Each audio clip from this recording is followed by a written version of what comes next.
भारतीय महिला क्रिकेट संघाची उपकर्णधार स्मृती मानधना आणि संगीतकार पलाश मुच्छल यांचं लग्न मोडलंय.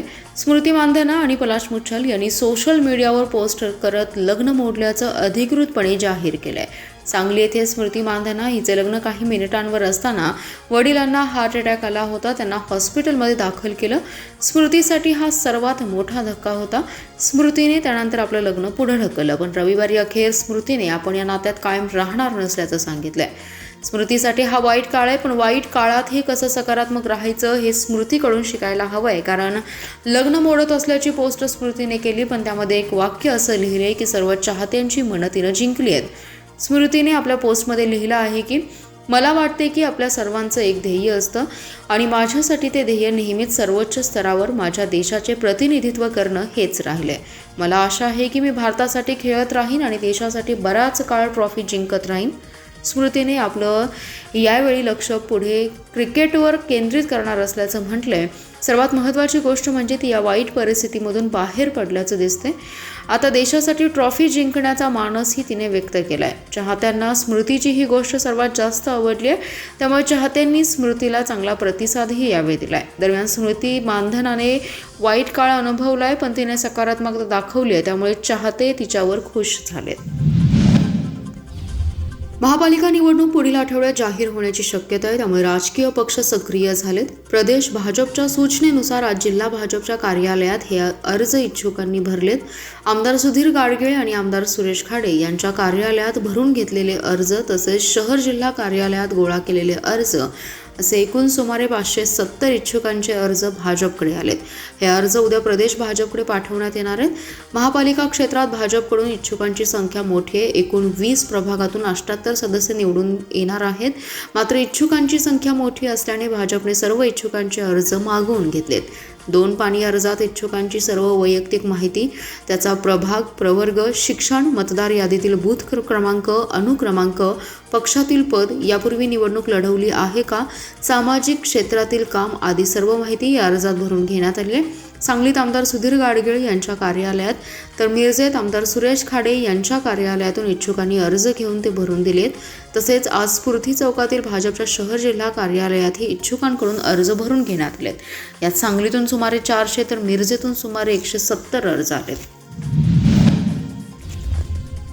विजयपूर गुहागर महामार्गावर चोरोचीजवळ आज रविवारी सायंकाळी 5च्या सुमारास कार आणि ट्रकचा जोरदार अपघात होऊन कारमधील 2 जण किरकोळ जखमी झालेत आणि कारचा ड्रायव्हरकडील भाग चक्काचूर झालाय. स्विफ्ट कार विजयपूरहून आरेवाडी येथे देवदर्शनासाठी येत होती. त्याचवेळी ट्रक हा सांगलीहून जतकडे जात होता. यावेळी कारमधील ड्रायव्हरचा गाडीवरील ताबा सुटून ट्रकच्या मागील चाकात जोरदार धडक देऊन ट्रकला घासून पुढे 25 ते 30 फुटांपर्यंत गाडीचे टायर फुटून बंद पडली. कारमधील गाडीचा वेग जास्त असल्या कारणाने गाडीचे एअरबॉक्स ओपन झाल्यामुळे सुदैवाने मोठी जीवितहानी टळली, परंतु कारचं मोठ्या प्रमाणात नुकसान झाले. चोरोची गावातील पोलीस पाटीलनी कवटेमंका पोलीस ठाण्याशी संपर्क साधून अपघाताची माहिती पोलिसांना दिली. तात्काळ पोलीस घटनास्थळी दाखल होऊन पुढील तपास करत आहेत. यावेळी बघ्यांची मोठी गर्दी झाली होती. वाळवा तालुक्यातील शिगाव येथील लक्ष्मी विठ्ठल बिरदेव मंदिरात चोरी करणाऱ्या हद्दपार गुन्हेगारास स्थानिक गुन्हे अन्वेषणच्या पथकाने जेरबंद केले.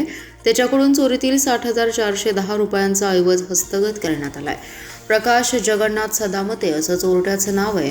शिगाव येथील बिरदेव मंदिरात 17 ऑक्टोबर रोजी दुपारच्या सुमारास चोरट्याने लक्ष्मी देवीच्या गळ्यातील मंगळसूत्र लंपास करून पोबारा केला होता.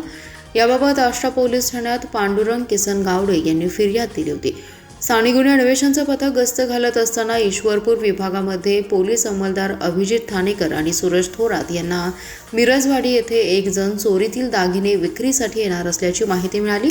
त्यानुसार सापळा रचून पोलिसांनी संशयित प्रकाश सदामते याला ताब्यात घेतले. त्याची तपासणी केली असता त्याच्याकडे 5 ग्राम वजनाचे सोन्याचे मंगळसूत्र आणि रोख रक्कम आढळली. याबाबत विचारणा केली असता त्याने शिगाव येथील बिरदेव मंदिरातून चोरी केल्याची कबुली दिली.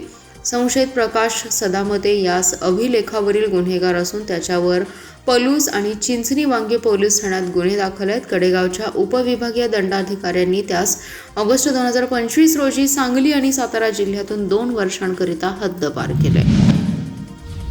मागील वर्षी झालेल्या विधानसभा निवडणुकीपूर्वी लाडका भाऊ म्हणत राज्य शासनाने राज्यातील 1,34,000 युवकांना मुख्यमंत्री युवा प्रशिक्षणार्थींच्या माध्यमातून प्रथम 6 महिने आणि त्यानंतर 5 महिने रोजगार दिला. हाताला काम दिलं, पण आता मुदत संपल्याने त्यांच्यावर बेरोजगारीची कुऱ्हाड कोसळली आहे. मायबाप सरकारने या युवकांना सन्मानाने पुन्हा सेवेत घ्यावे, त्यांचा प्रश्न सोडवावा म्हणून वर्षभर आम्ही संघर्ष करत आहोत, पण शासनाने त्याकडे जाणीवपूर्वक दुर्लक्ष केले. या युवा प्रशिक्षणार्थींच्या हाताला काम द्यावे, या मागणीसाठी येत्या हिवाळी अधिवेशनात ठोस निर्णय घ्यावा, अन्यथा नागपूरमध्ये तीव्र आंदोलन करू. तसेच त्यानंतर राज्यभर आंदोलन छेडण्याचा इशारा चिकलगी भुयार मठाचे मठाधिपती तुकाराम बाबा महाराज यांनी दिलाय. हिवाळी अधिवेशन दरम्यान आपण राज्याचे मुख्यमंत्री व दोन्ही उपमुख्यमंत्र्यांना भेटणार असल्याचे सांगून तुकाराम बाबा म्हणाले, युवा प्रशिक्षणार्थींच्या न्याय हक्कासाठी मागील वर्षभरापासून आपण लढा उभारलाय. मुंबईच्या आझाद मैदानावर ठिय्या मांडला. हजारो युवा प्रशिक्षणार्थींना सोबत घेत मुंबईच्या आझाद मैदानावर लक्षवेधी छत्री आंदोलन केलं, सांगलीत आंदोलन केलं. देहू येथील तुकाराम बाबा महाराज यांच्या ज्या इंद्रायणी डोहात गाथा बुडवल्या होत्या, तेथून युवा प्रशिक्षणार्थींच्या मागण्यासाठी पायी दिंडी सुरू केली. या दिंडी आंदोलनाने शासनाचं लक्ष वेधून घेतलं. मुख्यमंत्री देवेंद्र फडणवीस यांनी राज्यातील 1,34,000 युवा प्रशिक्षणार्थींना 5 महिन्यांची मुदतवाढ दिली आणि तसा अध्यादेश जारी केला. शासनाने 5 महिन्यांची मुदतवाढ मिळवली, पण पुढे काय हा मुख्य प्रश्न कायमच आहे. या प्रकरणी आपला लढा सुरूच राहणार आहे. शासनाने त्यांना सन्मानाने सेवेत सामावून घेत बेरोजगार युवकांच्या हाताला काम द्यावे अशी मागणी केली. युवा प्रशिक्षणार्थींचा प्रश्न मार्गी न लागल्यास येणाऱ्या पदवीधर मतदारसंघ, जिल्हा परिषद, पंचायत समिती, महानगरपालिका या निवडणुकीत शासनाला त्याची किंमत मोजावी लागेल असा इशाराही तुकाराम बाबा यांनी यावेळी दिलाय.